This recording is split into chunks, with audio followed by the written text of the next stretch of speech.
Avant de partager ce qui s'est passé, je tiens à vous remercier de votre présence. Si vous êtes nouveau sur cette chaîne, bienvenue. Nous sommes une communauté qui se consacre au partage de témoignages chrétiens authentiques du monde entier, des histoires vraies qui révèlent la puissance de Jésus, la réalité de l'au-delà et l'urgence de l'Évangile. Nous publions ces témoignages 2 ou 3 fois par semaine sous forme d'histoires. Alors, si vous souhaitez en savoir plus sur le ciel, l'enfer et le royaume de Dieu, abonnez-vous et rejoignez cette famille. Que votre écoute soit bénie. Le témoignage que vous allez entendre nous a été transmis par une femme nommée Jennifer. Son histoire commence dans l'un des moments les plus vulnérables de la vie, sur un lit d'accouchement. Mais ce qui lui est arrivé à ce moment-là a dépassé toutes les attentes. Elle a frôlé la mort pendant l'accouchement. Ce bref instant surréaliste lui a donné un aperçu de quelque chose de mystérieux et d'urgent, la raison pour laquelle le temps sur Terre semble s'accélérer de plus en plus, et ce que cela signifie vraiment. Sa vision n'était pas seulement étrange, elle était spirituelle, symbolique et chargée d'un avertissement divin qui pèse sur chaque être vivant. À la fin de son récit, vous pourriez voir votre propre vie sous un autre jour. Jennifer commence par une confession discrète. Je n'aurais jamais pensé partager cela avec qui que ce soit, dit-elle, mais après ce qui m'est arrivé il y a 3 mois, je savais que je ne pouvais pas me taire. À 28 ans, Jennifer vit au Texas avec son mari, Owen, et leurs 2 enfants ou plutôt, 3 maintenant. Ce qui s'est passé cette nuit-là a changé non seulement sa famille, mais aussi sa vision du temps, de l'éternité et de l'urgence de la foi. Tout a commencé un jeudi soir, lorsque les contractions ont commencé. Cet accouchement n'avait rien à voir avec les 2 premiers, se souvient-elle. Ce n'était pas seulement la douleur. C'était autre chose, quelque chose de spirituel, quelque chose que je ne pouvais pas expliquer. Son instinct lui disait que ce ne serait pas un accouchement ordinaire. Alors que la douleur s'intensifiait, Owen l'a emmenée d'urgence à l'hôpital peu après minuit. À leur arrivée, les infirmières étaient douces et rassurantes, mais Jennifer lisait l'inquiétude sur leur visage. Sa tension artérielle baissait et le rythme cardiaque du bébé fluctuait sans cesse. Bientôt, le docteur Williams entra dans la pièce et commença à expliquer les solutions d'urgence. Mais sa voix s'amenuisa pour Jennifer, comme si elle provenait de loin. Son environnement devint flou. La tension dans la pièce disparut, et soudain, tout redevint silencieux. C'est à ce moment-là que tout a basculé. Je ne ressentais plus de douleur. À la place, il y avait une douce traction, presque apaisante, comme si quelque chose d'invisible me soulevait hors de mon corps. Je sais que ça peut paraître étrange, et si quelqu'un me l'avait dit avant, je ne l'aurais probablement pas cru. Mais je jure que c'est vrai. Un instant, elle était sur ce lit d'hôpital, serrant si fort la main d'Owen qu'elle pensait pouvoir le blesser. Et l'instant d'après, elle était complètement ailleurs. Elle se retrouva dans ce qui ressemblait à une immense bibliothèque, mais qui ne ressemblait à aucune autre. Les murs s'étendaient à perte de vue, disparaissant dans une lueur dorée qui ne semblait provenir d'aucune source unique. C'était comme si la lumière faisait partie intégrante de l'air chaleureuse et réconfortante, comme si on s'enveloppait dans une couverture de l'enfance. L'espace était d'abord silencieux, paisible, voire sacré. Mais elle entendit alors quelque chose, tic, tic, tic, tic. Ce n'était pas fort, mais rapide, si rapide qu'on aurait dit un roulement incessant de petits tambours. Elle se tourna vers le bruit et c'est là qu'elle la vit, une horloge massive, d'un autre monde. Haute de 6 mètres, elle semblait faite d'or et de cristal étincelant, dont la pureté et la précision transparaissaient sous chaque facette. Mais ce qui la frappa le plus, c'était la rapidité de ses aiguilles. La trotteuse tournait si vite qu'elle en était presque invisible, et même l'aiguille des minutes tournait plus vite que n'importe quelle horloge qu'elle avait jamais vue de sa vie. Elle ne pouvait détacher son regard de l'horloge. Elle lui semblait importante, comme si elle essayait de lui dire quelque chose sans utiliser de mots. Puis elle entendit des pas lents, mesurés, venant derrière elle. Se retournant, elle vit quelqu'un approcher. À première vue, il ressemblait à un homme, mais en s'approchant, elle comprit qu'il était bien plus que cela. Il était grand, vêtu d'une robe si blanche qu'elle scintillait comme le soleil sur la neige, et son air autoritaire la faisait se sentir petite, mais sans la faire peur. Son visage était calme et bienveillant, mais son regard était empreint d'une gravité qui la figeait. Lorsqu'il lui sourit, elle sentit une bouffée de paix l'envahir, mais elle sentit aussi quelque chose de plus profond sous cette paix, l'urgence. « Jennifer, dit-il, et sa voix était comme une musique, riche, pleine et quelque peu familière. Sais-tu où tu es ? » Elle secoua la tête, sa bouche s'ouvrit, mais aucun mot ne sortit. « Tu es dans un lieu intermédiaire, dit-il doucement. Un royaume où le temps fonctionne différemment, où la vérité est révélée à ceux qui doivent la voir. » Il fit un geste derrière elle vers l'horloge géante. « Tu vois comme le temps passe vite ?» Elle hocha lentement la tête, encore bouleversée par ce qu'elle voyait. « Cette horloge, dit-il, représente l'heure terrestre. Et comme tu peux le constater, elle est sur le point de s'épuiser. » Finalement, elle parvint à parler. « Je ne comprends pas. »« Que veux-tu dire ?»« Je m'enfuis, répéta-t-il. » Il s'approcha de l'horloge, les yeux rivés sur les aiguilles qui tournaient rapidement. « Le temps de l'homme est presque révolu, Jennifer. Depuis des années, cette horloge accélère. Ce dont tu es témoin n'est pas qu'une vision, c'est un message divin. »« Miséricorde, murmura-t-elle. »« Oui, dit-il doucement. Le temps se raccourcit, non pas pour punir, mais pour réveiller. Le Seigneur permet au temps de s'accélérer, offrant à l'humanité une dernière chance de se tourner vers Jésus avant que la porte du salut ne soit fermée à jamais. » Ses genoux faiblissaient sous elle, elle tenait à peine debout. « Mais pourquoi moi ? Pourquoi me montres-tu ça ?» Il se tourna alors vers elle, le regard empli de sagesse et de feu, la regardant droit dans les yeux. « Parce que tu reviens, dit-il. Et à ton retour, tu devras raconter aux gens ce que tu as vu. Le monde étant accéléré, Jennifer. » Il continua, tout s'accélère. « Tu ne le sens pas. » Et soudain, elle le sentit. Elle se souvint de toutes les fois où, l'année passée, elle avait dit des choses comme « Je n'arrive pas à croire comme le temps passe vite » ou « On vient de fêter Noël, non ?» Tout lui revint en mémoire, chaque matinée chargée, chaque moment manqué, chaque conversation avec des amis qui ressentaient la même chose. Ce n'était pas juste un sentiment, c'était réel. C'était prophétique. L'ange dit, « La nuit est avancée, le jour approche. » Il prononça les paroles de Romains 13h12, et elles ont résonné dans mon âme. Puis il se dirigea vers une fenêtre voisine qu'elle n'avait pas remarquée auparavant. À travers elle, elle pouvait voir la terre tourner si vite qu'elle ressemblait à un flou bleu et vert. « Regardez votre monde, dit-il doucement. Voyez comme tout évolue rapidement, les guerres commencent et se terminent en quelques semaines, les gouvernements changent du jour au lendemain, la technologie progresse plus vite que les esprits ne peuvent suivre, les enfants grandissent trop vite, les saisons se succèdent, même le ciel ne peut suivre son rythme. » Elle s'approcha et pressa la main contre la vitre, regardant sa planète tourner comme une toupie. Elle haleta. Il avait raison, tout allait trop vite. « Mais pourquoi ? » demanda-t-elle à nouveau. « Pourquoi Dieu laisse-t-il cela arriver ?» L'expression de l'ange devint lourde, presque triste. Car tous les signes ont été donnés, toutes les prophéties ont été prononcées.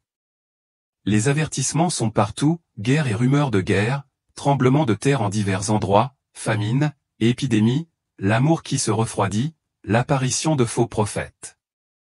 Et pourtant, les gens sont encore distraits, encore engourdis, encore trop occupés par leur propre vie pour voir. Alors le temps s'accélère pour réveiller les gens, demanda-t-elle. Il secoua lentement la tête. Non, dit-il. Pas pour les réveiller. La plupart ne se réveilleront pas, même pas maintenant. Le temps s'accélère non pas pour les avertir, mais comme un ultime acte de miséricorde, une ultime extension de grâce. Elle sentit les larmes commencer à couler, mais elle n'essaya pas de les retenir.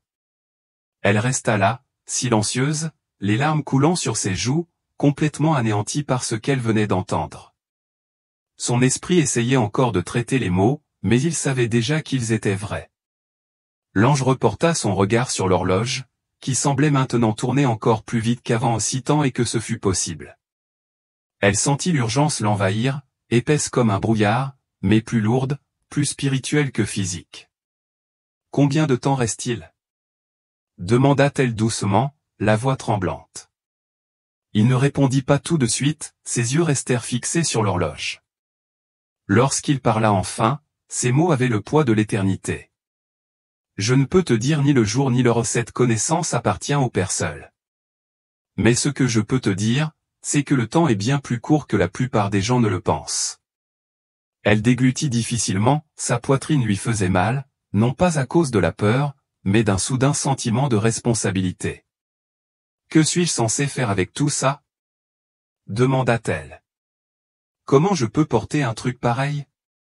Tu es censé informer les gens, dit-il doucement. Tu es censé les avertir. Tu es censé raconter ce que tu as vu. Leur faire savoir que le temps presse et qu'ils doivent faire un choix. Elle secoua la tête, toujours bouleversée. Mais qui va me croire? L'ange m'adressa un doux sourire, mais une certaine tristesse persistait dans ses yeux. Certains le feront, dit-il simplement. D'autres non. Mais ce n'est pas ton fardeau. Ta responsabilité n'est pas de convaincre, c'est de parler. C'est de partager la vérité qui t'a été confiée. J'ai de nouveau parcouru du regard la vaste bibliothèque, subjugué par la beauté et la sainteté du lieu.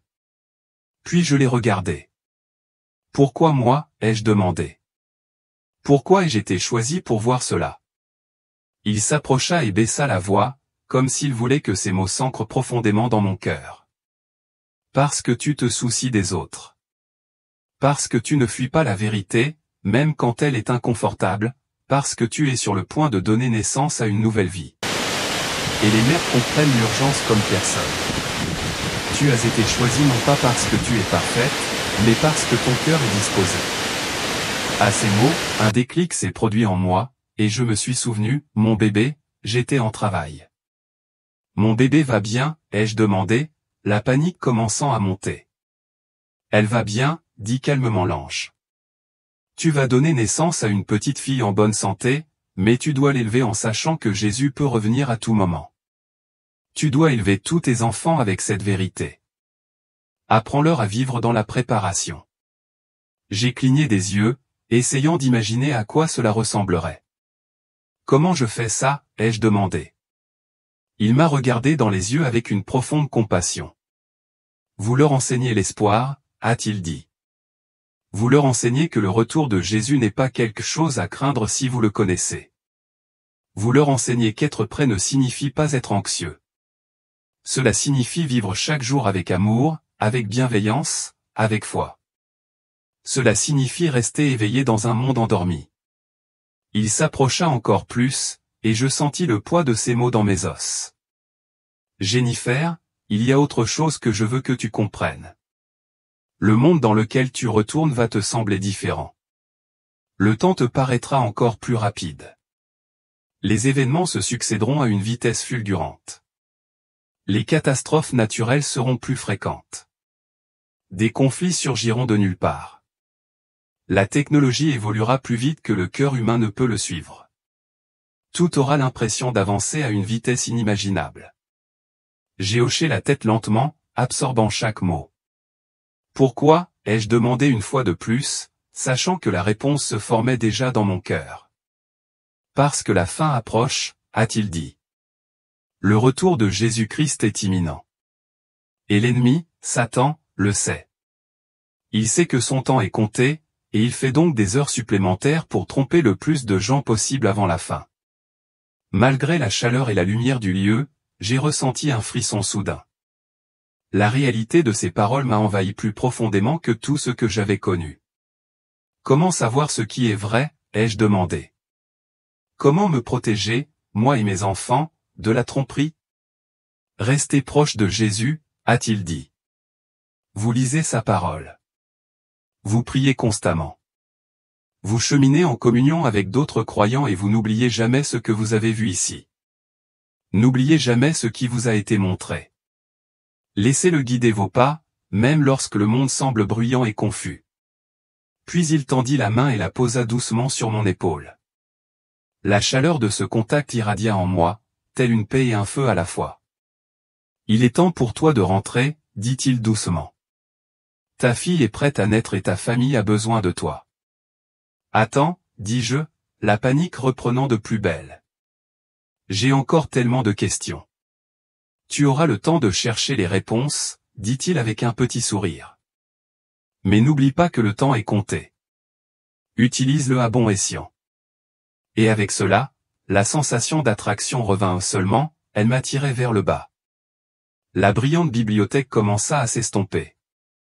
L'horloge qui tournait vite se transforma en un bourdonnement lointain. La voix de l'ange résonna une dernière fois tandis que tout autour de moi s'obscurcissait. Le monde avance à toute vitesse. Êtes-vous prêts? L'instant d'après, j'étais de retour.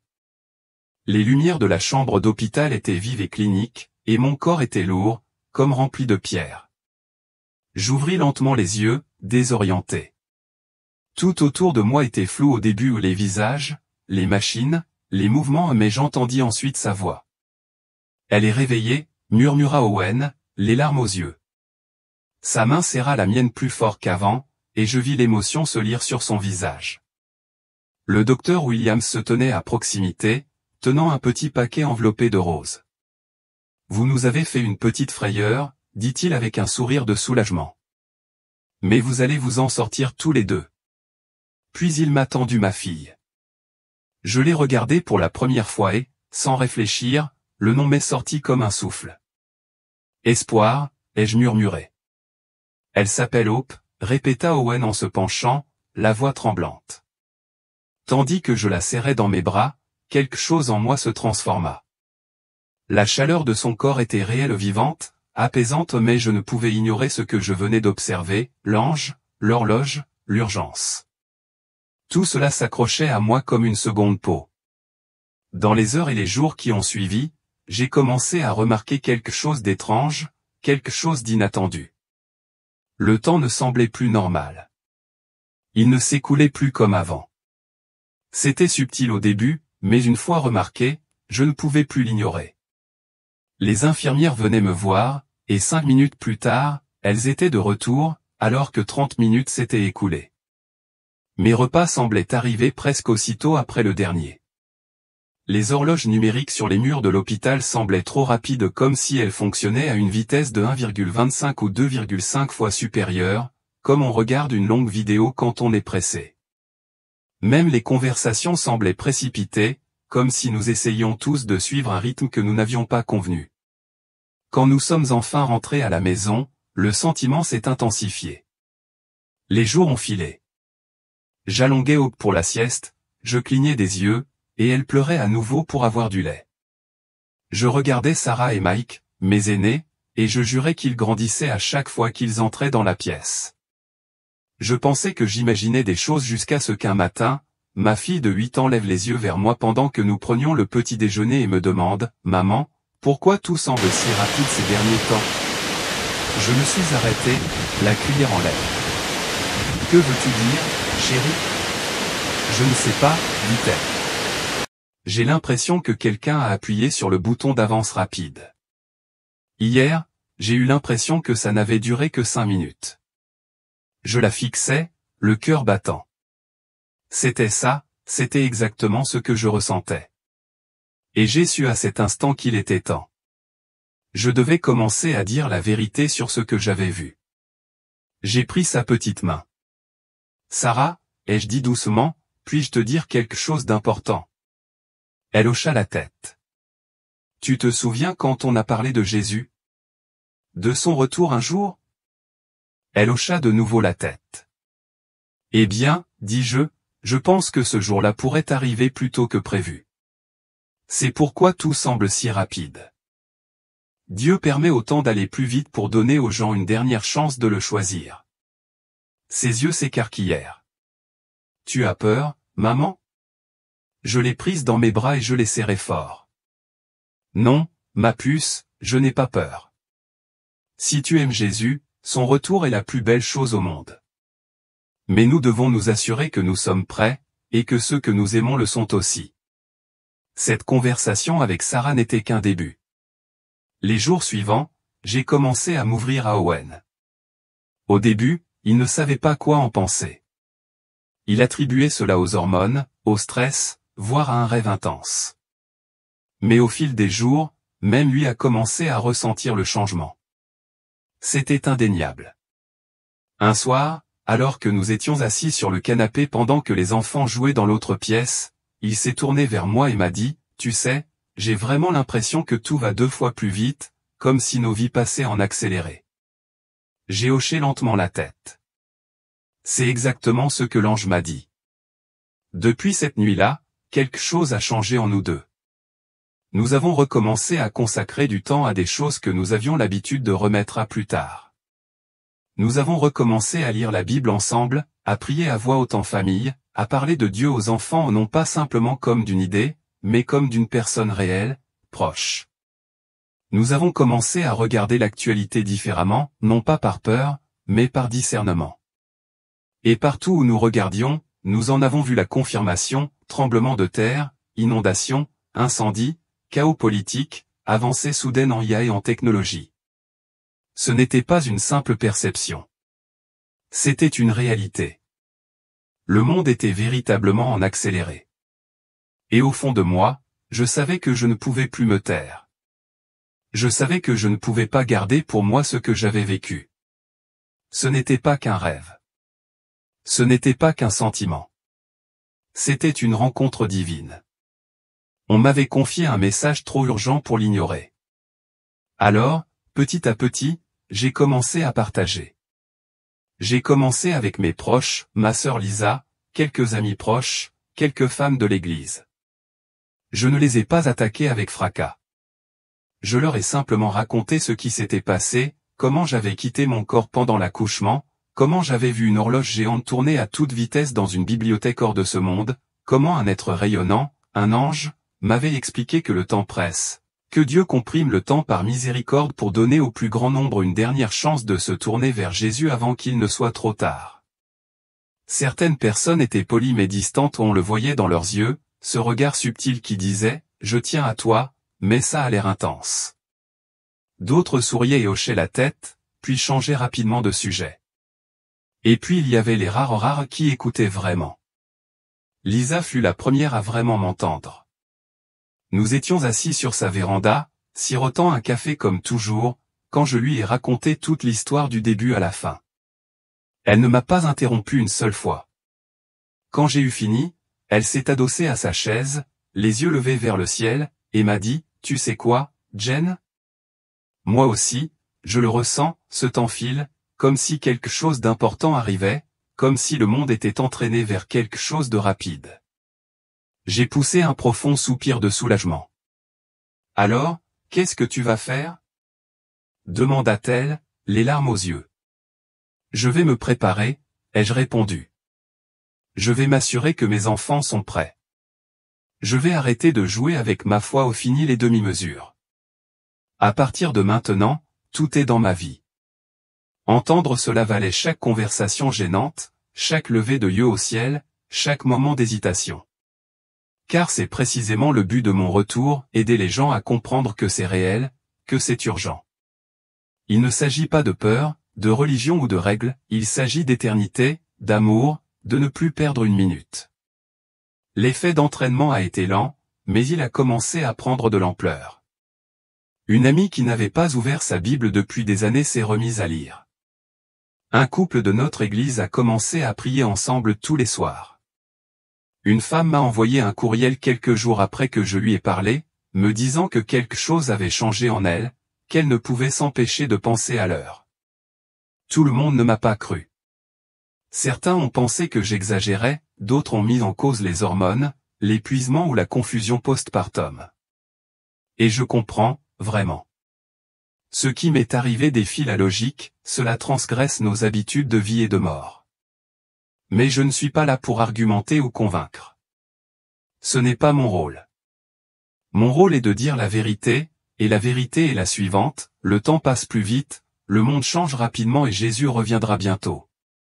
Ce n'est plus une simple phrase religieuse que l'on lance à tout va, c'est réel, c'est maintenant. Je regarde ma fille nouveau-née, et je me demande, aura-t-elle seulement le temps de grandir avant le retour de Jésus? Je regarde mes autres enfants et je me surprends à leur dire chaque jour, Jésus vous aime, soyez prêts. Il peut revenir à tout moment, non pas avec peur ou appréhension, mais avec espoir, car si vous le connaissez, son retour n'est pas une menace, c'est la plus belle promesse jamais faite. Et chaque fois que quelqu'un m'écoute vraiment, je sais que partager mon histoire en valait la peine.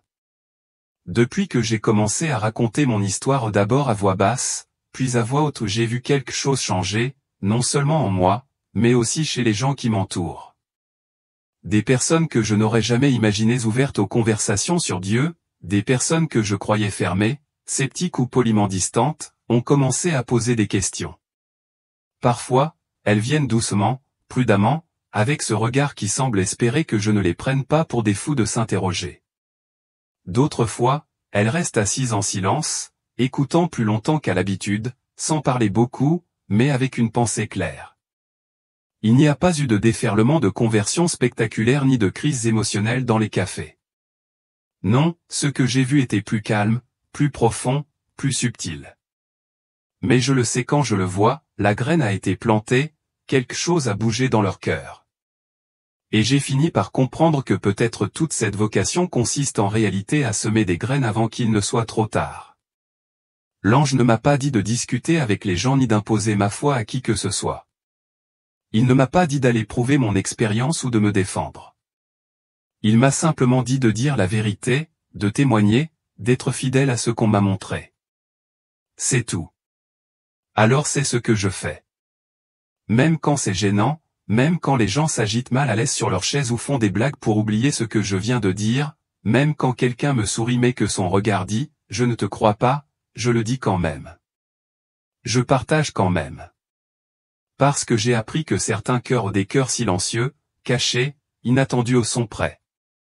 Ils attendent que quelque chose les secoue, les réveille, leur confirme que l'étrange urgence qu'ils ressentent n'est pas imaginaire. Et pour ces personnes, même une seule, c'est plus important que je ne peux l'expliquer. Ces derniers mois m'ont montré que nous ne traversons pas seulement une période difficile ou une nouvelle tempête culturelle. Nous vivons une sorte d'accélération spirituelle. Chaque événement, chaque changement, chaque actualité s'accélère. Et ce n'est pas seulement que cela semble plus rapide, c'est effectivement plus rapide. Le temps lui-même se resserre, se condense, se comprime tel un entonnoir, accumulant le poids des générations et le poussant à travers une ouverture étroite et pressante. C'est comme si Dieu prenait toute l'ampleur de sa miséricorde et la concentrait sur ces derniers instants, ce dernier chapitre avant que tout bascule. Et ce sentiment d'urgence, loin de faiblir, s'intensifie de jour en jour. Il palpite désormais. Je le ressens lorsque je me réveille le matin et que je vois mes enfants grandir sous mes yeux. Je le ressens lorsque je prie, lorsque je m'arrête pour lire la Bible, lorsque je tiens la main d'Owen et que je lui parle le soir de la façon dont les jours semblent disparaître avant même qu'on s'en rende compte. Cela transparaît dans les conversations, dans les pensées spontanées, dans les éclairs de lucidité. Même les gros titres le reflètent, nul besoin d'être prophète pour en percevoir le rythme. Les catastrophes naturelles ne sont plus des tragédies isolées, elles s'accumulent. Les systèmes politiques s'effondrent en quelques jours au lieu de décennies. Les avancées technologiques sont si rapides que nous avons à peine le temps de nous demander si nous devrions les franchir avant même d'avoir franchi le pas. C'est comme si le monde entier était attiré presque magnétiquement vers une ligne d'arrivée dont il ignore l'existence. Et pourtant, c'est déchirant, la plupart des gens dorment. Je le constate tous les jours, les expressions vitreuses, les interactions hésitantes, le défilement des pages, les soupirs, la précipitation sans jamais s'arrêter pour se demander « à quoi bon tout ça ?» Les gens sont noyés dans leurs emplois du temps, noyés dans les échéances, distraits par un bruit incessant, tandis que le compte à rebours se poursuit en silence. Et je comprends, vraiment. J'ai vécu comme ça aussi. Je sais ce que c'est que d'être engourdi. Mais maintenant que j'ai vu ce que j'ai vu, maintenant que je sais ce que je sais, je ne peux tout simplement pas revenir à ce mode de vie. Je ne peux pas oublier l'horloge. Je ne peux pas ignorer l'urgence. Je ne peux pas me rendormir, pas quand on m'a réveillé. C'est pourquoi tout a changé chez nous. Ce ne sont pas seulement nos habitudes ou notre gestion du temps, mais aussi nos cœurs. Nous avons fait de la place. Nous avons dit non à des choses qui remplissaient autrefois nos agendas mais nous vidaient l'esprit. Nous avons créé des espaces pour nous arrêter, respirer, prier. Nous avons éteint la télévision plus souvent et tourné notre attention vers le ciel. Nous avons ouvert la Bible non pas par culpabilité, mais par désir, car nous voulons entendre ce que Dieu dit tant qu'il est encore temps. Nous ne vivons pas comme si nous nous préparions pour dimanche, nous vivons comme si un jour pourrait arriver, maintenant. Et dans ce nouveau rythme, nous avons trouvé quelque chose que nous n'attendions pas, la paix, une paix profonde et inébranlable. Non pas que nous ayons toutes les réponses ou que nous sachions ce qui va suivre, ce n'est pas le cas. Mais parce que nous savons qui tient le chronomètre, qui a écrit l'histoire, et que même dans le chaos, il garde le contrôle. Je n'ai pas besoin de connaître le jour exact ni l'heure précise. Je n'ai pas besoin de pouvoir prédire la suite. Je dois simplement être fidèle à ce qui m'a été donné. Et je préfère passer le temps qu'il me reste à déverser de l'amour sur mes enfants, à dire la vérité à ma famille, à ouvrir les bras aux autres et à réveiller en douceur quiconque veut bien m'écouter, plutôt que de perdre une seule seconde de plus à prétendre que la vie est prévisible ou garantie. J'ai perdu tout intérêt pour le confort superficiel. J'ai abandonné les conversations superficielles qui évitent les choses profondes. Je ne veux pas vivre pour ce qui passe, je veux vivre pour ce qui reste. Le monde dort peut-être encore, mais je suis éveillé maintenant et je n'ai pas l'intention de fermer les yeux à nouveau. Alors maintenant, je me retrouve à vous poser la même question que l'ange m'a posée, celle qui résonne dans mon esprit sans interruption depuis le moment où je me suis retrouvé devant cette immense horloge scintillante de la bibliothèque hors du temps. Ce n'est pas une question compliquée. Nul besoin d'un diplôme de séminaire pour la comprendre ni d'un cadre théologique approfondi pour la démêler. Nul besoin d'être enrobé de langage sophistiqué ou de jargon religieux. C'est simple. C'est honnête. C'est personnel. Et pourtant, elle a un poids éternel. C'est le genre de question qui ne se pose pas simplement dans vos oreilles, elle s'ancre dans vos os, elle persiste, elle exige une réponse. Êtes-vous prêt? Êtes-vous religieux? Croyez-vous en une puissance supérieure? Vous n'allez même pas à l'église de temps en temps ou ne priez pas quand la vie devient difficile. Je ne vous demande pas si vous comptez prendre votre foi au sérieux un jour, lorsque la vie ralentira enfin, lorsque vous aurez coché toutes les cases de votre liste de choses à faire ou une fois que vous aurez compris. Je ne vous demande pas quels sont vos projets pour l'année prochaine, ni même pour la semaine prochaine. Je vous demande ce qui se passe maintenant, à cet instant précis. Si Jésus-Christ revenait ce soir, à cette heure précise, votre cœur serait-il prêt à le rencontrer? Votre âme serait-elle en paix avec cette réalité? Vous tiendrez-vous devant lui comme quelqu'un qui le connaît, l'aime, lui appartient, ou seriez-vous pris au dépourvu, non préparé, incertain? Peirce a décrit comment la plantation Blackwood opérait deux systèmes distincts. La plantation principale utilisait de la main-d'œuvre asservie pour la production de coton, selon le modèle économique typique, quoique brutal, de l'agriculture du Sud. Cependant, Blackwood avait également établi ce que Peirce appelait les quartiers expérimentaux, un établissement distinct où les enfants victimes de la traite étaient détenus à des fins étrangères à la production agricole. Les enfants achetés au réseau Sullivan ont servi de sujet à des expériences médicales menées par Blackwood avec plusieurs associés, dont 2 médecins du Charleston Medical College. Ces expériences visaient à tester les limites de l'endurance humaine, à étudier les effets de divers médicaments et traitements, et à satisfaire la curiosité scientifique d'hommes qui considéraient les enfants comme des animaux de laboratoire plutôt que comme des êtres humains. Le témoignage le plus accablant de Peirce concernait les rapports détaillés que Blackwood tenait de ses expériences. Le propriétaire de la plantation avait tout documenté, les réactions des enfants aux différents traitements, leur taux de survie dans diverses conditions et la progression des maladies délibérément introduites pour en étudier les effets. Le dossier révélait que Blackwood et ses associés avaient pratiqué la torture systématique sous couvert de recherche médicale. Les témoignages révélaient qu'au moins 37 enfants du réseau Sullivan avaient été vendus à Blackwood au fil des ans. Parmi eux, seuls 4 avaient survécu assez longtemps pour être transférés à d'autres acheteurs. Les autres étaient morts des suites des expériences, de malnutrition ou des conditions de travail brutales dans les locaux expérimentaux. Leurs corps avaient été enterrés dans des tombes anonymes, dans une partie reculée de la plantation. Pierce a également fourni des informations sur le réseau plus vaste d'acheteurs. Il avait assisté à des réunions où Blackwood discutait d'achats avec d'autres propriétaires de plantations, de riches hommes d'affaires et même des politiciens. Les conversations qu'il a entendues ont révélé que le réseau de trafic s'étendait bien au-delà de ce que les enquêteurs avaient imaginé. Des enfants étaient achetés et vendus dans tout le pays, avec des acheteurs différents ayant des besoins et des objectifs différents. La révélation la plus choquante survint lorsque Pierce décrivit un rassemblement auquel il avait assisté à l'automne 1833. Blackwood avait organisé ce qu'il appelait une démonstration pour les acheteurs potentiels venus de tout le Sud. L'événement visait à mettre en valeur la qualité des enfants disponibles via le réseau et à démontrer les diverses utilisations possibles. La description de ce rassemblement par Pierce était si troublante que plusieurs membres du grand jury ont dû quitter la salle. La démonstration avait notamment montré la capacité des enfants à effectuer divers types de travaux, leur réaction à différentes formes de punition et de contrôle, et leur aptitude à subir différents types d'exploitation. Les acheteurs avaient été encouragés à examiner attentivement les enfants, à tester leurs réactions et à commander des types de victimes spécifiques. L'événement s'était déroulé dans l'atmosphère décontractée et professionnelle d'une vente aux enchères de bétail. Le témoignage de Pierce a également révélé l'ampleur financière du réseau. Les prix payés pour les enfants variaient considérablement selon leur âge, leurs conditions physiques et l'usage auquel ils étaient destinés. Les enfants plus jeunes, plus faciles à contrôler et à conditionner, se vendaient à des prix plus élevés.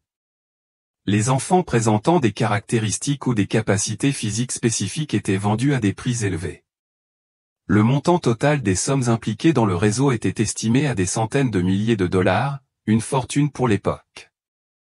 L'équipe d'enquête a utilisé les informations de Pierce pour coordonner des raids dans plusieurs localités du Sud.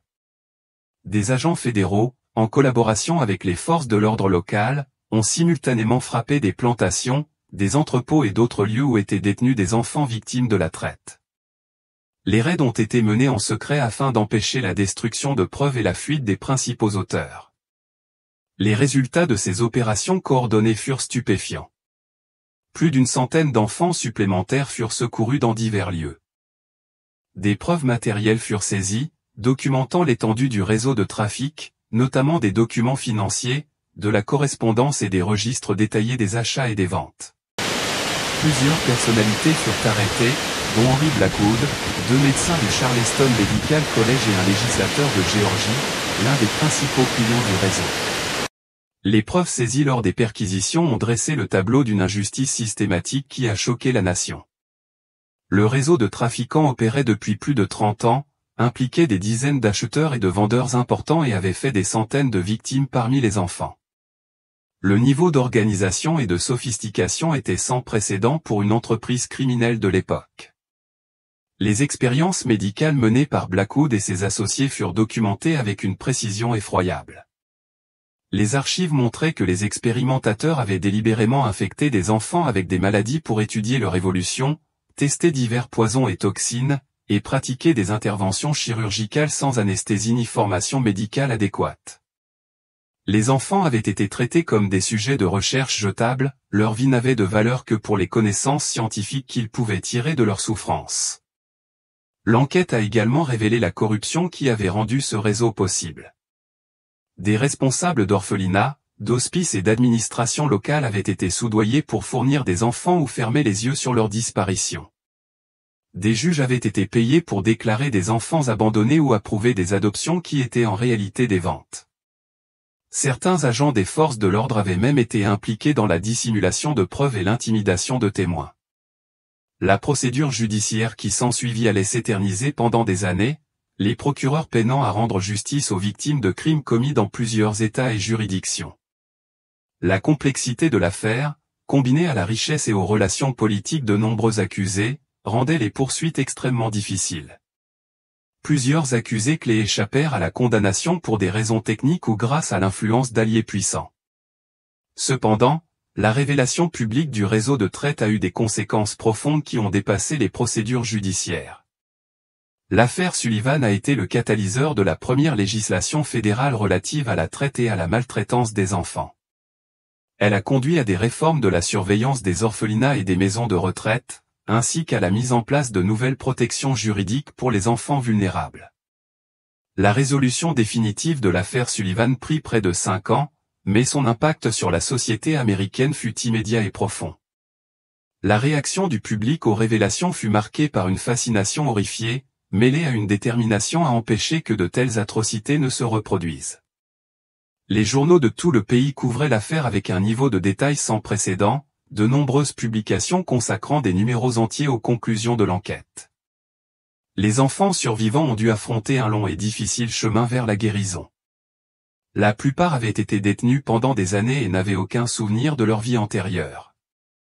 Les 47 enfants rescapés du sous-sol de Sullivan ont nécessité des soins médicaux intensifs, un suivi psychologique et un travail patient pour les aider à se réadapter aux interactions humaines normales. Nombre d'entre eux ne se sont jamais complètement remis de cette épreuve, portant des séquelles physiques et émotionnelles à vie. Rebecca, la jeune fille de 14 ans dont le témoignage avait été crucial pour démasquer le réseau, devint une célébrité à mesure que la nouvelle de son courage se répandit. Cependant, l'attention se révéla écrasante pour quelqu'un qui avait subi un tel traumatisme.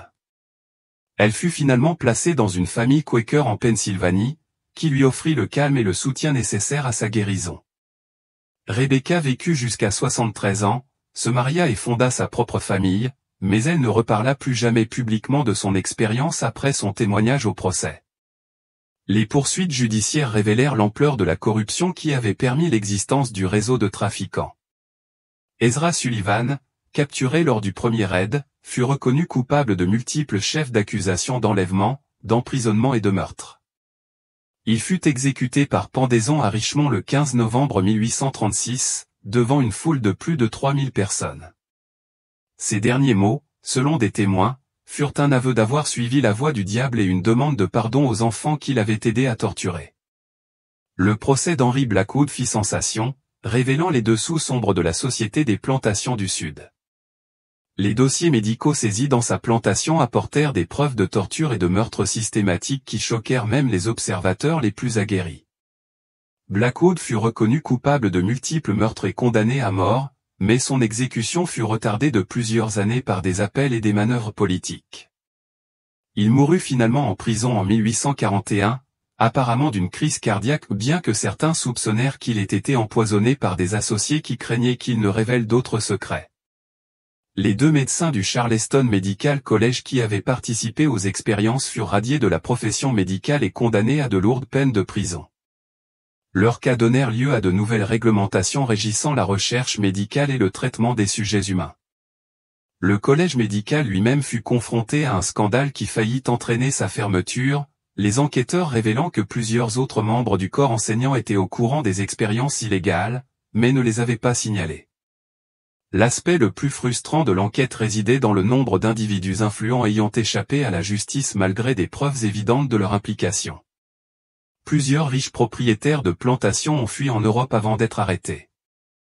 D'autres ont utilisé leurs relations politiques pour échapper aux poursuites ou pour recevoir des peines minimales, inadaptées à la gravité de leurs crimes. Un législateur de Géorgie, qui avait été l'un des principaux clients du réseau, a été blâmé par son assemblée législative, mais n'a jamais été inculpé. L'enquête financière a révélé que le réseau de trafiquants avait généré d'énormes profits pour ses organisateurs.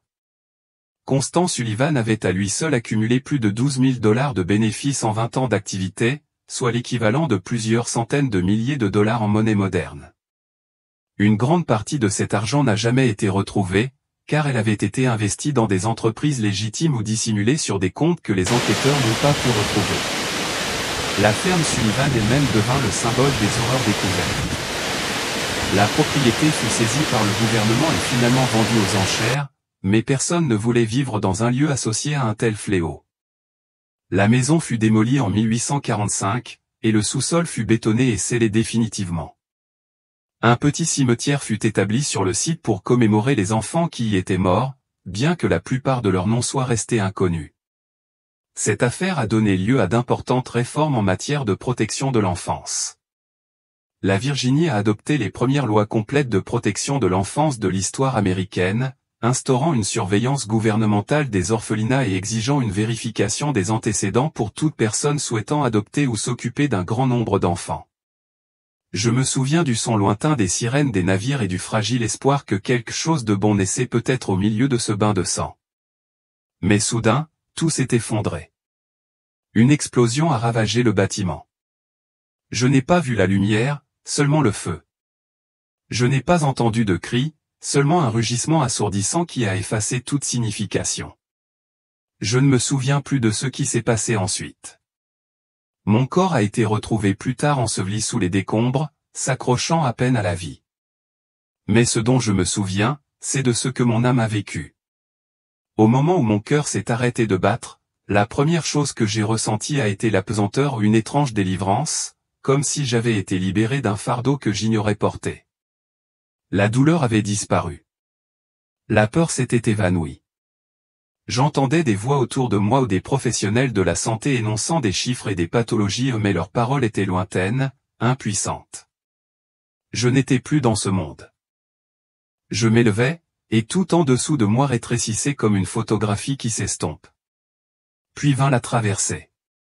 Il n'y avait ni tunnel, ni frontière, juste un glissement. Un instant, j'étais cerné de sang et de poussière, l'instant d'après, je me retrouvais dans un espace entièrement fait de lumière. Mais ce n'était pas une lumière ordinaire. Elle était vivante. Elle avait une conscience. Je sentais qu'elle me connaissait, qu'elle m'attendait. Et puis je l'ai vue. Il se tenait devant moi, et bien que personne ne me l'ait présenté, j'ai immédiatement su qui il était.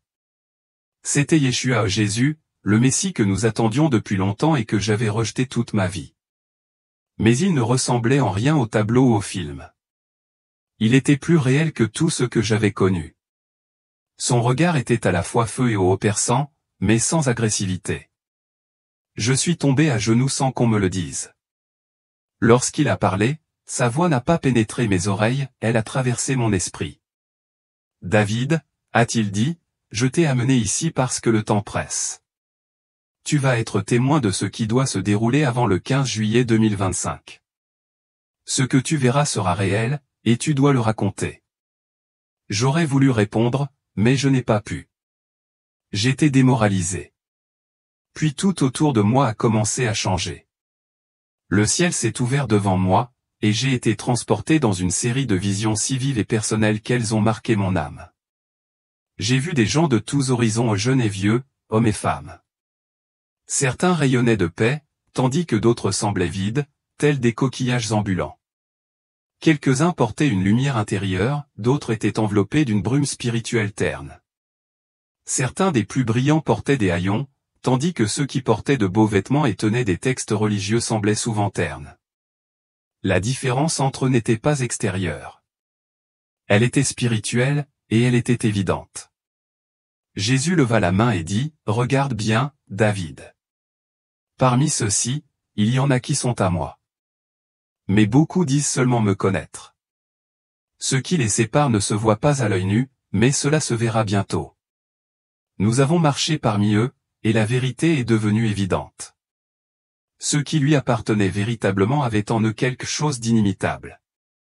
Ce n'était pas dans leurs paroles, mais dans leur cœur. » Puis Jésus a montré du doigt une femme assise seule dans une pièce vide et délabrée, à côté d'une Bible ouverte. Elle pleurait, mais la paix emplissait ses yeux, une paix qui n'avait aucun sens compte tenu de son environnement. Jésus dit, « Elle est à moi. » Elle a renoncé à l'amertume. Elle a choisi de pardonner. Elle a renoncé au réconfort pour la vérité. Ce cœur est le premier signe, un cœur transformé. La scène changea. Je vis un homme confiant prêcher dans un grand auditorium. La foule l'adorait, ses paroles étaient parfaites. Mais en y regardant de plus près, je ne vis que le vide, ni lumière, ni grâce. Jésus dit, « Il connaît les Écritures, mais pas moi. » Son cœur est toujours de pierre. Je ne recherche pas de déclaration, je recherche une transformation, et celle-ci ne vient que d'une véritable rencontre avec moi. Il poursuivit, « Moïse a été transformé non par des lois, mais parce qu'il a vu ma gloire. Saul le persécuteur est devenu Paul, non par effort, mais lorsque son orgueil a été brisé par ma présence. À ce moment-là, j'ai réalisé que je m'étais appuyé sur l'identité, la sincérité, la tradition, mais rien de tout cela n'avait d'importance. Tout se résumait à une seule question, as-tu rencontré Yeshua? Sa présence t'a-t-elle changé? Car le premier signe ne se trouve pas dans la connaissance ou l'apparence, c'est une vie renouvelée de l'intérieur. Ceux qui le portent seront ceux qui résisteront quand tout le reste s'effondrera. Je pensais avoir déjà perçu toute la différence entre ceux qui connaissaient vraiment Jésus et ceux qui ne portaient la religion que comme un masque. Je croyais que le cœur transformé était la ligne d'arrivée. Mais Jésus n'avait pas terminé. Sans un mot, il m'a fait entrer dans une autre vision. Cette fois, nous étions dans une salle de classe universitaire moderne. Des affiches, accrochées au mur, affichaient des messages de progrès, de tolérance et d'inclusion.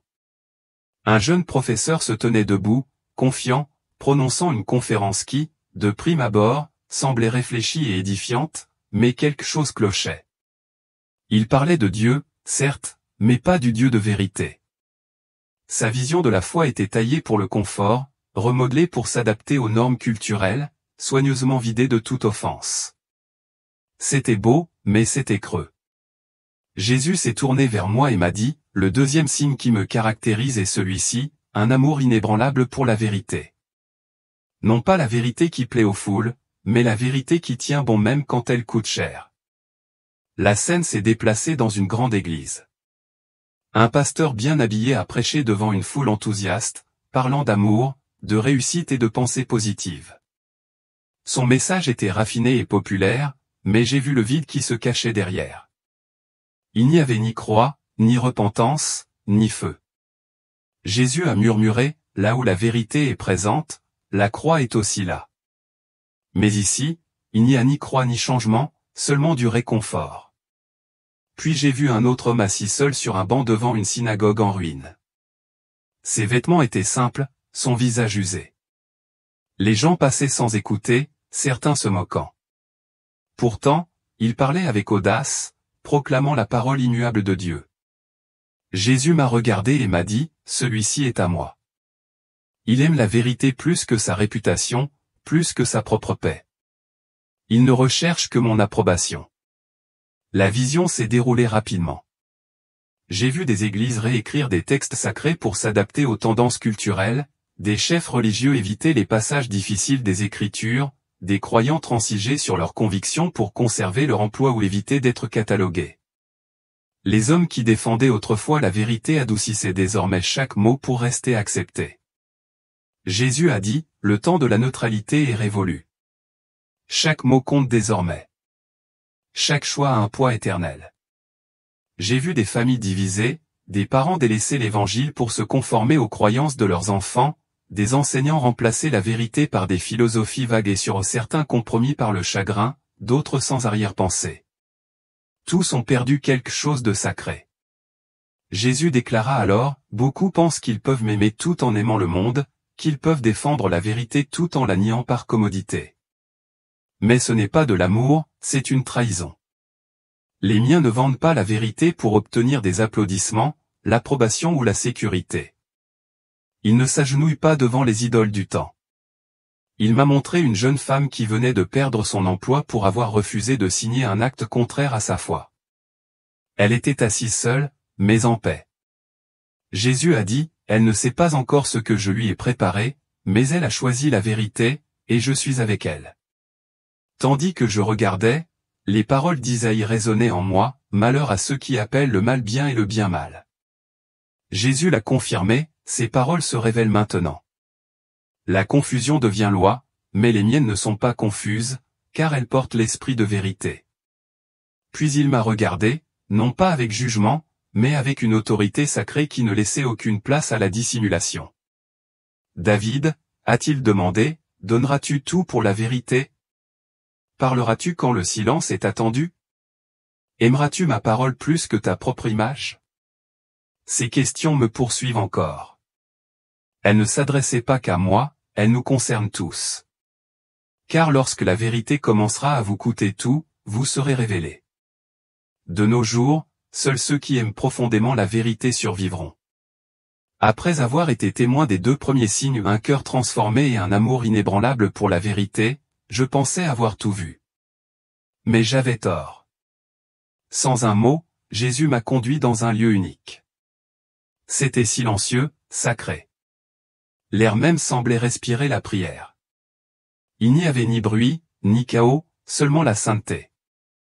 Jésus m'a regardé et m'a dit, « Je vais maintenant te montrer le cœur de mon épouse, un désir de sainteté et une vie de prière. » Soudain, je me suis retrouvé dans une petite cuisine. Une femme âgée faisait la vaisselle. Pas d'autel, pas de musique, juste une méditation silencieuse. Pourtant, la pièce brillait de la présence divine. Chaque geste, une tasse soulevée, une assiette essuyée, était comme une adoration sacrée. Elle ne parlait pas à voix haute, mais son cœur priait constamment. La vision changea. Nous étions dans une rue de ville, la nuit, en proie à la tentation. Un jeune homme marchait au milieu de tout cela, tête baissée, lèvres légèrement mobiles, récitant des psaumes en passant devant des bars et des panneaux clignotants. Il avait l'air fatigué, mais calme. Jésus a dit, il résiste, non par peur, mais par amour, car même dans le secret, il sait que je vois. Puis j'en ai vu d'autres, des médecins, des artistes, des hommes d'affaires. Ils avaient de l'influence, mais vivaient avec intégrité. Ils refusaient tout compromis, non par respect des règles, mais par pureté. Ils n'étaient pas des exécutants religieux. C'étaient des guerriers silencieux. À nouveau, la scène changea. J'aperçus un homme à genoux dans une pièce sombre. Il tremblait en priant, non pas pour lui-même, mais pour sa ville, son église, les perdus. Son murmure perça l'obscurité comme une lumière. Jésus dit, « Voici la vraie prière, non pas l'accomplissement ou le devoir, mais la communion, l'intercession, l'amour. » Et là, j'ai vu quelque chose de magnifique. Ces fidèles cachés et invisibles étaient reliés par un fil d'or invisible, un réseau spirituel qui s'étendait à travers les nations. C'étaient les véritables guerriers du royaume, non pas des noms célèbres, mais des cœurs humbles aux genoux usés. Jésus a dit, en 2025, la prière ne sera plus facultative. Ce sera la survie. Sans elle, beaucoup sombreront dans la confusion. Mais ceux qui restent enracinés dans la prière résisteront comme des arbres au bord de l'eau vive. Puis il m'a montré ma propre vie, combien de fois j'avais prié par obligation, combien rarement j'avais recherché sa présence juste pour être près de moi. J'avais considéré la prière comme une activité, et non comme une bouée de sauvetage. J'ai compris que la vraie force ne réside pas dans l'audace publique, mais dans l'abandon privé, non pas dans la résistance au péché par la discipline, mais dans la proximité de celui que j'aime. Jésus se tourna de nouveau vers moi. David, sainteté et prière ne font qu'un. Tu ne peux m'appartenir si tu n'aspires pas à ma pureté. Tu ne peux subsister si tu ne demeures pas en moi. Ce sont les miens qui veillent pendant que le monde dort. Ces paroles ont allumé une flamme dans mon cœur, non pas le désir d'en faire plus, mais celui d'être à lui, vraiment à lui. Quand Jésus m'a annoncé qu'il allait révéler les 2 derniers signes, ceux qui distingueraient définitivement ceux qui lui appartiennent vraiment, j'ai ressenti un frisson en moi. C'était comme si nous pénétrions au cœur même du discernement. Plus de symbolisme, plus d'ambiguïté, seulement la vérité spirituelle brute qui tranche entre le réel et l'illusion. La vision s'ouvrit sur un jardin, mais il ne ressemblait à aucun autre que j'avais vu. Chaque arbre, chaque plante portait des fruits, abondants, visibles, tangibles. Certains arbres produisaient des pommes éclatantes, d'autres des grappes de raisin, d'autres encore de lourdes figues. Tout semblait vivant. Mais en m'approchant, je remarquai quelque chose d'inquiétant, certains fruits, bien que beaux à l'extérieur, étaient creux à l'intérieur, polis, brillants, appétissants, mais pourris au cœur. Jésus se tenait à côté de moi et me dit, le 4e signe est le suivant, le fruit de l'esprit. Pas des mots, pas des titres, pas des doctrines, mais la vie transformée qui témoigne de ma présence. Amour, joie, paix, patience, bonté, bienveillance, fidélité, douceur, maîtrise de soi. C'est à cela que vous reconnaîtrez les miens. puis il m'a montré un homme que j'ai reconnu, une figure religieuse célèbre, respectée, influente, toujours prompte à corriger les autres et à défendre sa doctrine. Il prêchait, débattait, citait les Écritures avec aisance. Mais en sondant son âme, je n'y ai trouvé ni pitié, ni chaleur, ni joie. Son zèle masquait l'orgueil. Sa voix était aiguë, mais son esprit froid. Il n'y avait aucun fruit, que du bruit. Puis j'ai vu un autre homme. Il n'était pas célèbre.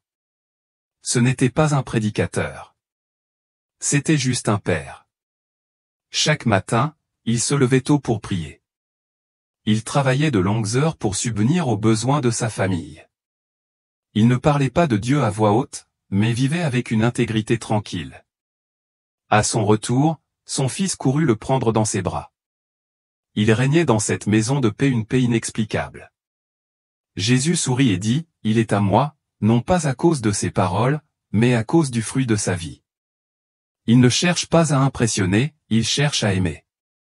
Il résiste à l'amertume, il choisit la joie. Sa force ne réside pas dans sa connaissance, mais dans son abandon. Jésus poursuivit, « Mon peuple ne se reconnaît pas aux dons qu'il manifeste, mais aux fruits qu'il porte. » Les dons peuvent être imités, mais pas les fruits. C'est le signe que la racine est vraie. J'ai ensuite visité une série de lieux, églises, maisons, rassemblements.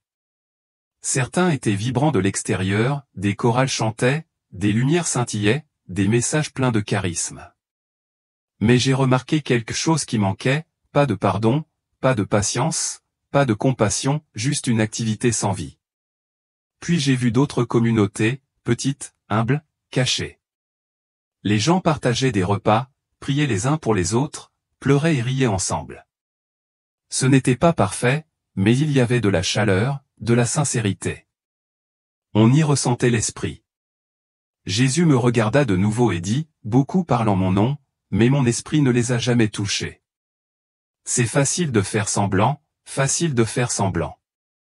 Mais quand je demeure vraiment en quelqu'un, la preuve est évidente non pas dans la façon dont il parle de moi, mais dans sa façon de traiter les autres, dans sa façon de réagir aux critiques, à l'échec, à la solitude. À ce moment-là, j'ai compris quelque chose de plus profond que toute théologie que j'avais étudiée. Le fruit de l'esprit n'est pas une liste de choses à faire. C'est le fruit naturel d'une vie donnée à Jésus. On ne le force pas, on ne le simule pas. Il grandit parce que la racine est en lui.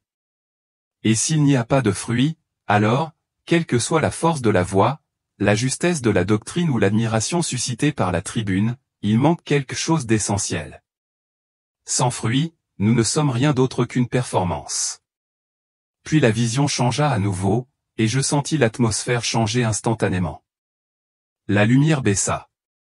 Un vent froid se mit à souffler. Le monde autour de moi semblait lourd, tendu, comme si le souffle d'une chose immense et invisible le pressait.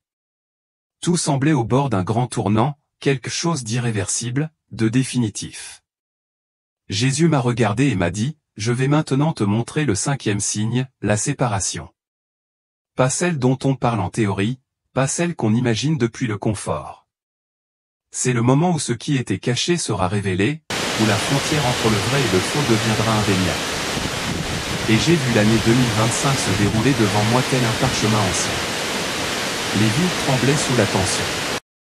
Les économies s'effondraient. Les familles perdaient tout. La confusion régnait dans la trahison du gouvernement, dans les institutions, et le silence là où la vérité était autrefois proclamée. Mais au milieu de cette tempête, j'ai vu autre chose, certaines personnes marchaient avec calme. Elles n'étaient pas exemptes de difficultés. Leur foyer était touché par la perte. Leur corps ressentait la faim. Pourtant, leurs yeux étaient fixes, leur paix inexplicable. Jésus les désigna du doigt et dit, « Ce sont ceux dont le cœur est transformé. Leur fondement ne repose ni sur l'argent, ni sur le gouvernement, ni sur les systèmes.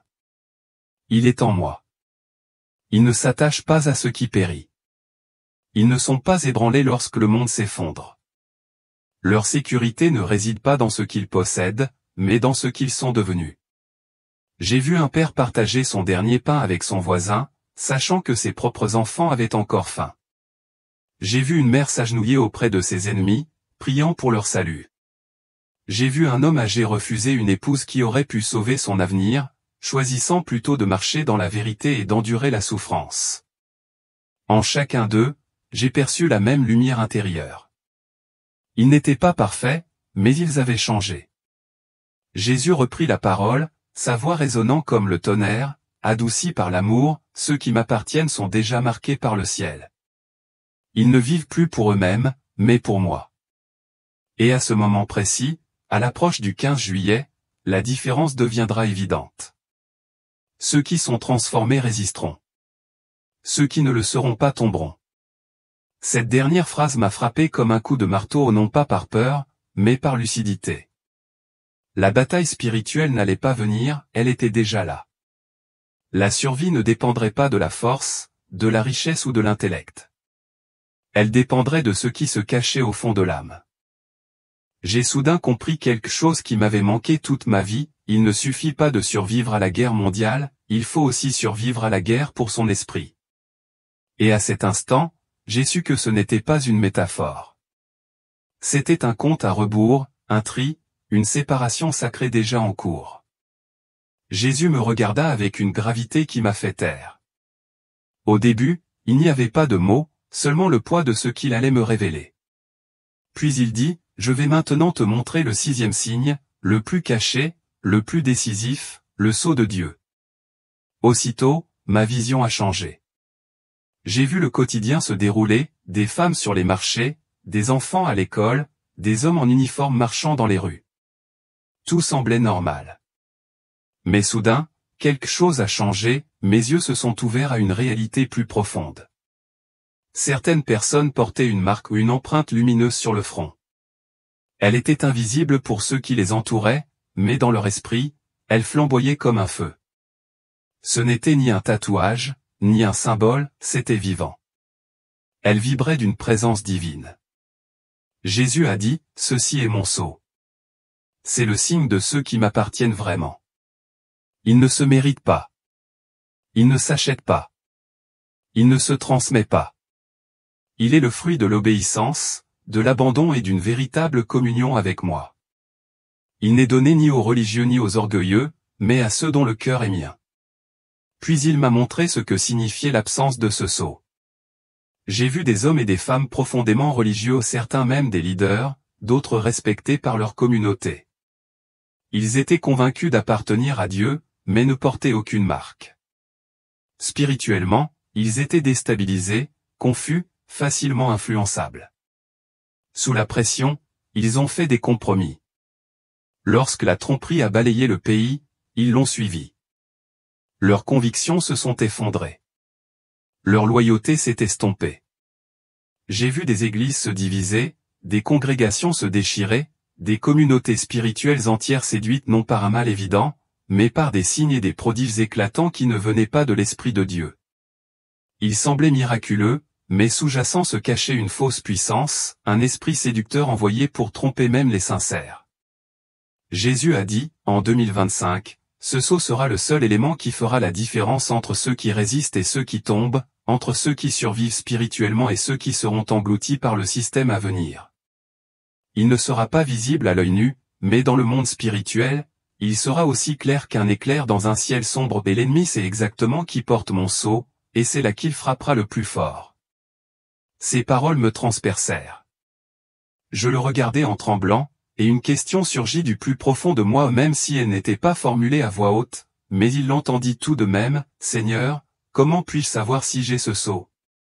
Et d'une voix à la fois d'une sainteté terrifiante et d'une tendresse insondable, Jésus répondit, « Si tu m'aimes plus que tout, si tu me cherches quand tout s'écroule, si tu as laissé derrière toi tout ce qui te sépare de moi, alors ton cœur est à moi. Et si ton cœur est à moi, alors ton nom est écrit dans mon livre, et personne ne peut l'effacer. » À cet instant, j'ai senti quelque chose de spirituel, d'éternel, se produire en moi. Je ne peux l'exprimer avec des mots, mais ce fut comme une incision divine, une marque, une connaissance, un poids qui ne m'écrasait pas, mais qui m'ordonnait. J'ai su, dès cet instant, que je ne serais plus jamais la même. Tandis que ces paroles résonnaient dans mon esprit, j'ai senti quelque chose d'éternel se graver au plus profond de moi. Ce n'était pas dramatique. Il n'y a pas eu de coup de tonnerre ni de cri venu du ciel, mais en moi, quelque chose a changé à jamais. Je n'ai pas seulement entendu sa voix, je l'ai portée. Elle faisait désormais partie de moi, et je savais sans l'ombre d'un doute que je ne pourrais jamais revenir à la vie d'avant. Je ne me souviens plus exactement de ce qui s'est passé ensuite. La lumière est restée, mais elle a commencé à bouger comme si elle pulsait avec détermination, se préparant à me renvoyer. Jésus se tenait devant moi, silencieux maintenant, le regard empli à la fois de miséricorde et d'urgence. Il y avait quelque chose dans son regard, une attente pesante, une responsabilité, une mission qu'il s'apprêtait à transmettre. Et même s'il resta silencieux un instant, je sentais déjà ce qu'il attendait de moi. Puis il dit, « David, tu es sur le point de revenir. Le temps est plus court que tu ne le penses. D'ici le 15 juillet, beaucoup de choses se mettront en branle. Certaines seront visibles, d'autres se dévoileront dans l'esprit, mais seuls ceux qui m'appartiennent véritablement les reconnaîtront. Tu dois parler. Tu dois raconter tout ce que tu as vu. » À cet instant, quelque chose en moi hésita, non pas par rébellion, mais par peur. « Mais Seigneur, me suis-je dit, qui me croira? Qui prendra cela au sérieux ?» Et sans que je dise un mot, Jésus répondit comme s'il lisait la question cachée directement dans mon âme, « Ne t'inquiète pas du résultat. Tu n'as pas été appelé à convaincre, tu as été appelé à témoigner. Et ceux qui ont des oreilles pour entendre entendront. » Puis tout a commencé. J'ai senti une force me tirer en arrière, non pas violemment, mais fermement, comme une marée qui recule. Les visions autour de moi ont commencé à se refermer, comme les pages d'un livre qui tourne en accéléré. L'espace entre les mondes s'est rétréci, et tandis que j'étais entraîné à travers lui, j'ai entendu sa voix une dernière fois, « Dis-leur que j'arrive. » Mais avant que je vienne, la séparation sera visible. Le champ sera passé au crible. Les miens seront reconnus, et les autres seront confus. Préparez-vous. Je me suis réveillé en sursaut. Mon corps souffrait à nouveau, mes côtes brûlaient, mes poumons se débattaient. J'étais entouré de lumière vive et de voix affolées. Les médecins et les infirmières de l'hôpital étaient penchés sur moi, stupéfaits. Un jeune homme, le front ruisselant de sueur, murmura, incrédule, « Il est de retour. » Cet homme est de retour. Les jours et les semaines qui suivirent furent un lent retour à la vie, mais seulement physique. Mon esprit avait franchi un seuil infranchissable. Chaque nuit, je revoyais les visions. Chaque mot prononcé par Jésus résonnait encore dans ma poitrine. Je ne pouvais plus me taire. J'ai commencé à raconter ce que j'avais vu à ma femme, à mes enfants et même aux frères de la synagogue. Certains m'écoutaient avec bienveillance, mais me regardaient comme si j'étais un homme ayant erré dans le désert et revenu halluciné. D'autres m'ont complètement ignoré, prétextant que le traumatisme avait obscurci ma raison. Mais d'autres ont commencé à arriver des inconnus, des inconnus. Ils disaient des choses comme, « Je ne sais pas pourquoi, mais ce que tu dis me semble vrai. J'ai fait des rêves comme celui-ci. J'ai entendu les mêmes mots dans mon esprit. » Sans planification, sans structure, quelque chose était en train de naître. Pas un mouvement, pas une religion, mais un cri. Une ardeur. Un appel au repentir. Un signal d'alarme pour cesser de vivre dans la tiédeur. Pour cesser de tergiverser, pour cesser d'attendre qu'il soit trop tard. Et maintenant, frères, sœurs, je m'adresse directement à vous, non pas en tant qu'homme juif, ni comme quelqu'un qui a vu le surnaturel, mais en tant qu'être humain touché par le Dieu vivant. Ce que j'ai vu n'est pas un symbole, c'est réel, et cela se produit déjà. Avant le 15 juillet, quelque chose se produira, un signe, pas seulement une date, mais une rupture spirituelle, une séparation que seuls les éveillés percevront. La vraie question n'est pas de savoir si cela arrivera. Elle est, êtes-vous prêts? Votre cœur est-il transformé? Aimez-vous la vérité même si elle vous coûte tout? Pouvez-vous supporter l'épreuve ou vous effondrez-vous au premier signe d'inconfort? Avez-vous soif de sainteté ou vous contentez-vous d'une routine religieuse? Vivez-vous une vie de prière ou ne vous tournez-vous vers Dieu que lorsque vous êtes en difficulté? Votre vie porte-t-elle du fruit ou se résume-t-elle à des feuilles? Et surtout, portez-vous le sceau de Dieu. Il n'y a plus de temps pour les jeux spirituels, plus de place pour les compromis, plus de sécurité dans une foi superficielle. C'est le temps du réel, de l'abandon, du scellé. Je suis revenu pour une seule raison, vous avertir, vous réveiller. Car dans sa miséricorde, Dieu m'a donné une autre chance. Et si vous lisez encore ces mots, peut-être vous en donne-t-il une aussi. Jésus m'a clairement prévenu que tout cela commencerait à se produire avant le 15 juillet. Et maintenant, je vous le dis, non par peur, ni pour vous impressionner, mais parce que j'étais là. J'ai vu ce qui allait arriver. Et je suis revenu sonner l'alarme. N'attendez pas que le signe vous réveille. Lorsqu'il viendra, ceux qui ne s'y seront pas préparés ne le comprendront pas. Ce ne sera pas un simple moment comme les autres, ce sera le début d'une division éternelle, une division que personne ne pourra effacer. Alors je vous le demande maintenant, avant que l'heure n'arrive, êtes-vous éveillés? Êtes-vous scellés? Vivez-vous pour ce qui est éternel, ou vous accrochez-vous encore à ce qui s'estompe? Portez-vous la religion dans vos lèvres, ou portez-vous Jésus dans votre cœur? Le monde change. Le tremblement a déjà commencé, et seul ce qui est enraciné dans le Christ survivra. Les autres seront balayés, déconcertés par le flot des mensonges, séduits par le confort, paralysés par la peur. Mais il vous reste encore du temps. Si vous respirez, si votre cœur bat encore, c'est que la miséricorde est toujours offerte. Je vous invite donc à répondre non pas à moi, mais à lui. Il ne s'agit pas de suivre un mouvement. Il ne s'agit pas de rejoindre une église ou de répéter une prière. Il s'agit de s'abandonner. Il s'agit de choisir Jésus avant tout, avant la réputation, avant le confort, avant ses propres projets. Si vous avez ressenti quelque chose en écoutant ce témoignage, ce n'est pas de l'émotion, c'est l'Esprit de Dieu qui vous appelle à lui. Ne l'ignorez pas. Ne le réduisez pas au silence. Agissez. Dites oui à lui. Et puis, par un simple geste de foi, indiquez dans les commentaires d'où vous regardez. Prions pour votre pays, pour votre famille, pour votre ville. Abonnez-vous à la chaîne si ce n'est pas déjà fait. Activez la cloche de notification pour ne rien manquer de la suite. Et partagez cette vidéo avec au moins 3 personnes que vous aimez. On ne sait jamais, un seul acte d'obéissance pourrait réveiller une âme endormie. Merci sincèrement d'être resté avec moi jusqu'à la fin de ce témoignage. Si vous êtes arrivé jusqu'ici, c'est que quelque chose en vous s'éveille. Et je prie pour que le même feu qui a changé ma vie brûle maintenant dans la vôtre. Que le Seigneur vous bénisse. Qu'il vous guide dans la vérité et qu'il vous trouve prêt à son retour.